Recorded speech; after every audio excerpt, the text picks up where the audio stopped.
Posko PMI adalah salah satu dari institusi yang ada di jajaran Palang Merah Indonesia, yang itu merupakan jantungnya Palang Merah Indonesia, yang menyiapkan pelayanan-pelayanan yang terkait dengan gerakan-gerakan atau tindakan-tindakan yang perlu dilakukan.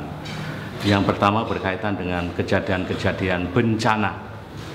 Yang kedua sebagai pusat informasi kegiatan-kegiatan yang dilakukan oleh Palang Merah Indonesia, juga menyampaikan informasi terhadap kegiatan-kegiatan lain.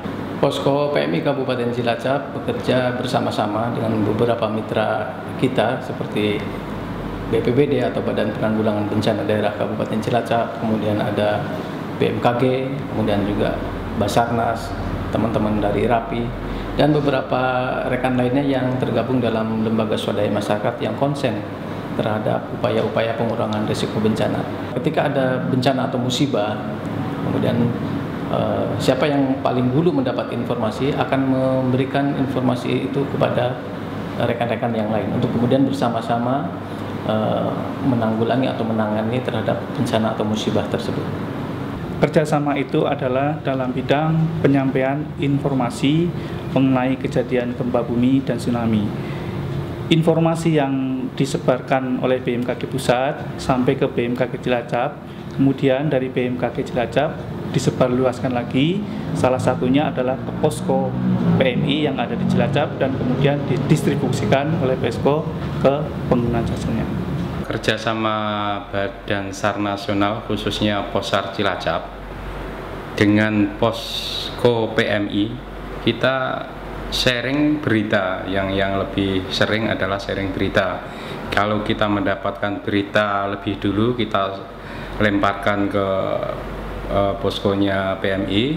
Kalau PMI bisa mendapat berita lebih duluan, kita akan mendapatkan dari PMI.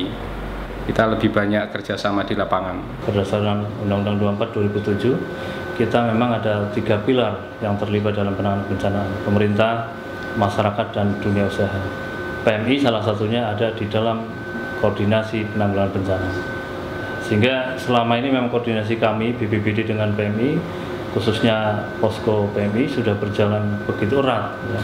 Bahkan keterlibatan PMI secara fungsional dan kelembagaan ini selalu bersama dengan BPBD, baik pada tahapan prabencana maupun tanggap darurat. Pada tahapan prabencana, upaya-upaya untuk peningkatan kapasitas masyarakat, kesiapsiagaan masyarakat dalam menghadapi bencana selalu kita lakukan sinergi bersama PMI. Bahkan ketika pelaksanaan piket posko 247, PMI pun terlibat di dalamnya. Sehingga koordinasi kami di samping personil PMI berada di posko Pusdalo BPBD, posko PMI sendiri juga selalu terakses dengan kami untuk melakukan pemantauan, pemberian peringatan dini kepada masyarakat. PMI, selamat siang, apakah dalam monitor ini?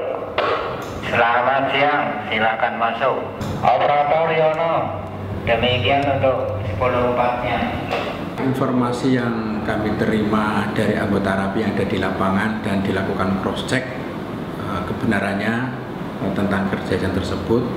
Kemudian informasi kami lanjutkan atau kita teruskan ke Basarnas dan jajaran yang lain termasuknya PMI, dan kemudian kita berkoordinasi dengan PMI untuk melakukan tindakan bantuan bersama, termasuk sarana transportasi dan ambulan yang paling penting dari PMI yang akan kita gunakan. Dalam kondisi aman, dalam pengertian dalam kondisi tidak ada bencana atau keadaan darurat, posko PMI Kabupaten Cilacap memerankan diri untuk bagaimana kita menguatkan kapasitas masyarakat. Dalam hal ini salah satu diantaranya adalah memberikan sosialisasi, diseminasi terkait dengan bencana gempa tsunami misalnya, atau bencana-bencana yang lain. Kita melakukan juga penguatan kepada teman-teman kita atau peserta didik kita dalam hal ini di sekolah-sekolah dalam bentuk kita melakukan kegiatan program sekolah siaga bencana misalnya. Tantangan posko PMI Kabupaten Cilacap adalah bagaimana kita dapat dirasakan manfaatnya oleh masyarakat secara luas untuk upaya-upaya pengurangan resiko bencana. Selain itu adalah upaya peningkatan pelayanan kesehatan bagi masyarakat seperti dalam bentuk pelayanan ambulan dan bagaimana informasi-informasi tentang kesehatan lainnya dari Posko PMI.